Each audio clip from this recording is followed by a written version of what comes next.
Assalamualaikum warahmatullahi wabarakatuh. Sebelumnya perkenalkan, nama saya Nabila Arlita Putriana dari Fakultas Teknik, Program Studi Sistem Informasi kelas A dari Universitas Muria Kudus dengan NIM 2020530056. Maksud dan tujuan saya membuat video ini adalah untuk memenuhi tugas mata kuliah dasar akuntansi, yaitu mempresentasikan materi pertemuan 12, yaitu tentang Jurnal Umum Dasar Akuntansi. Langsung saja kita mulai. Untuk pembahasan pertama, kita membahas tentang fungsi jurnal.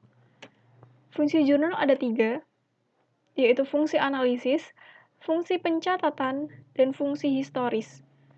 Fungsi analisis adalah untuk menentukan perkiraan yang didebit dan perkiraan yang dikredit serta jumlahnya masing-masing. Yang kedua ada fungsi pencatatan, yaitu mencatat transaksi keuangan dengan kolom debit dan kredit serta keterangan yang perlu. Yang ketiga ada fungsi historis, yaitu mencatat aktivitas perusahaan secara kronologis, jadi secara runtut berdasarkan periode tertentu. Ini pengertian jurnal, yaitu catatan sistematis dan kronologis dari transaksi-transaksi keuangan dengan menyebutkan rekening yang akan didebit atau dikredit disertai jumlahnya masing-masing dan referensinya. Jadi yang dikatakan sistematis dan kronologis ini adalah urut berdasarkan tanggal atau periode tertentu, biasanya dalam 1 bulan atau 1 tahun. Next. Nah, ini bentuk jurnal. Umumnya terdapat 5 kolom, yaitu kolom tanggal, kolom rekening atau keterangan, atau biasanya keterangan transaksi, ref atau referensi, kolom debit, dan kolom kredit. Nah, ini contoh bentuk jurnal umum. Seperti ini. Kita langsung masuk ke contoh studi kasusnya. Toko Bangunan Jaya Abadi, Jurnal Umum periode 31 Agustus 2007. Tanggal 12 Agustus 2016. Ya. Keterangan kas masuk debit dan modal masuk kredit sebesar 15 juta. Nominal antara debit dan kredit harus sama, harus balance. Perlengkapan masuk debit, utang usaha masuk kredit, beban listrik dan telepon masuk debit, dan kas masuk kredit. Pada tanggal 1 Januari 2002, Tuan Raka menyetorkan uang ke PT Aji Mumpung sebesar 500 juta rupiah sebagai setoran modal.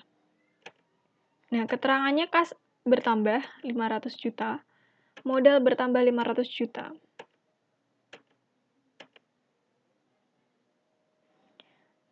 Nah, ini kalau dibuat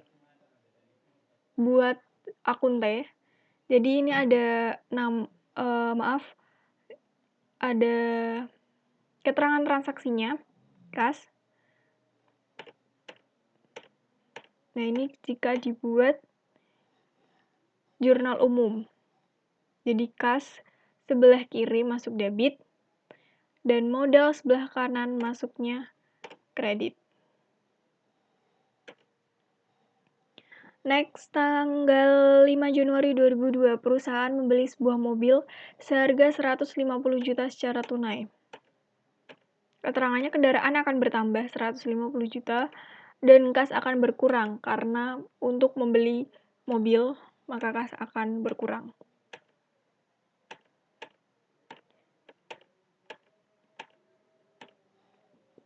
Kendaraan masuk debit dan kas masuk kredit. Next. Pada tanggal 6 Januari 2002, membeli mesin fotokopi seharga 50 juta secara kredit. Karena secara kredit, maka hutang bertambah.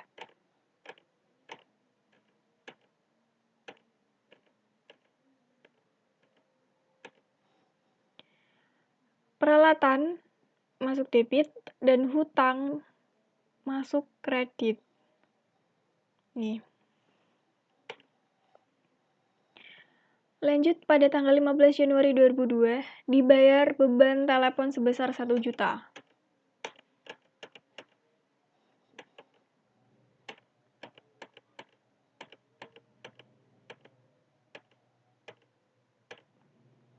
Nah, ini biaya telepon. Biaya telepon masuk ke account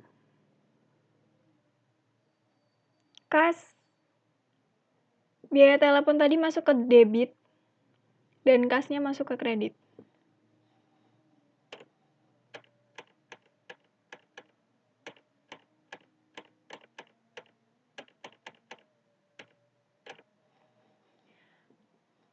Pada tanggal 18 Januari 2002 diterima pendapatan dari jasa fotokopi sebesar 8 juta.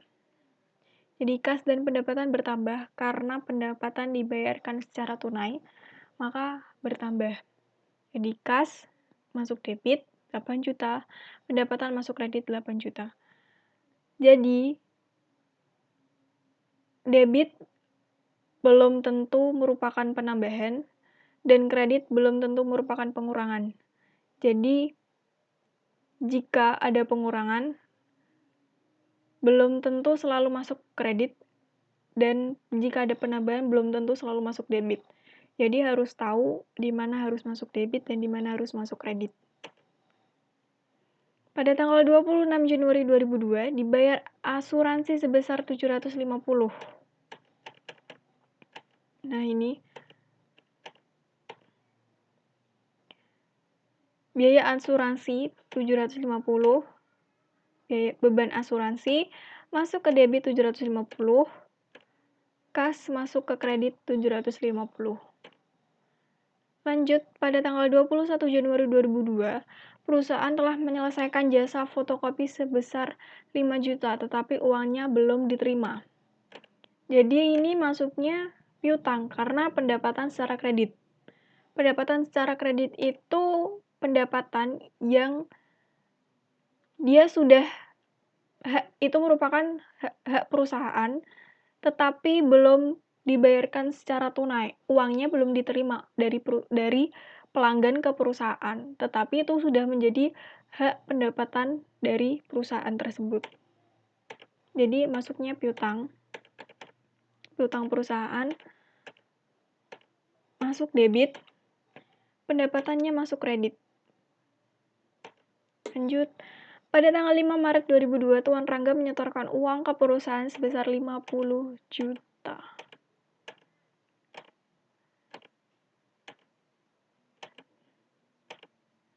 Kas 50 juta masuk debit, modal masuk kredit. Tanggal 7, perlengkapan bertambah 2 juta, kas berkurang 2 juta. Karena untuk membeli perlengkapan itu tadi, maka yang bertambah itu perlengkapan, kasnya berkurang. Perlengkapan masuk debit 2 juta, kas masuk kredit 2 juta. Tanggal 15, kendaraan bertambah 90 juta, kas berkurang 10 juta, hutang bertambah 80 juta. Nah, ini. Kendaraan masuk debit,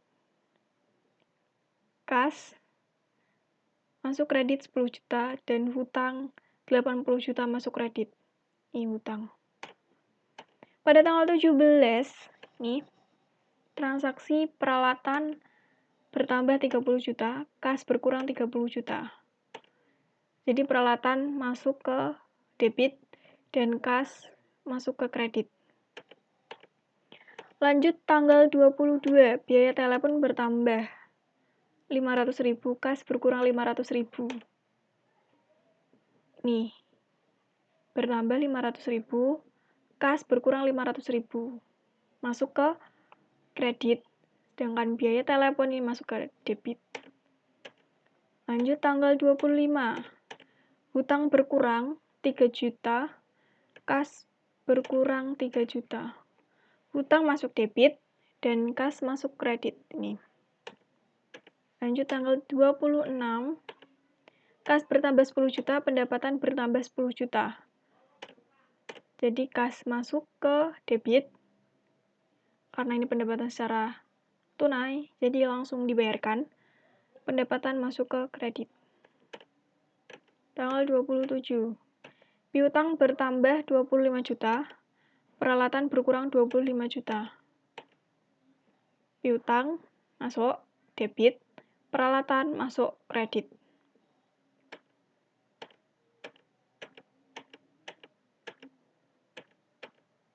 Nah, ini beban gaji bertambah 2 juta. Beban masuk ke debit, kas berkurang karena untuk membayar gaji, masuknya kredit. Nah, ini jika dibuat ke jurnal umum. Yang tadi itu per transaksi, jadi per rekening, per keterangan transaksi. Nah, ini jika digabungkan menjadi bentuk jurnal umum itu seperti ini.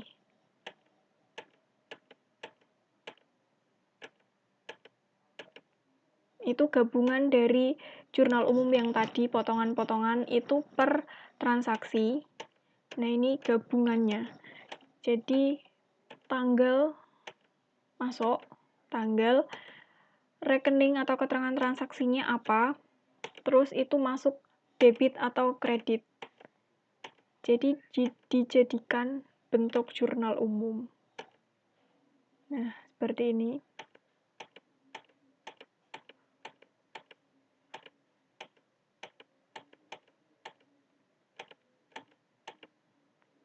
Sekian presentasi dari saya. Semoga apa yang saya sampaikan dapat dimengerti kalian semua dan dapat bermanfaat bagi kita semua. Terima kasih atas perhatiannya. Wassalamualaikum warahmatullahi wabarakatuh.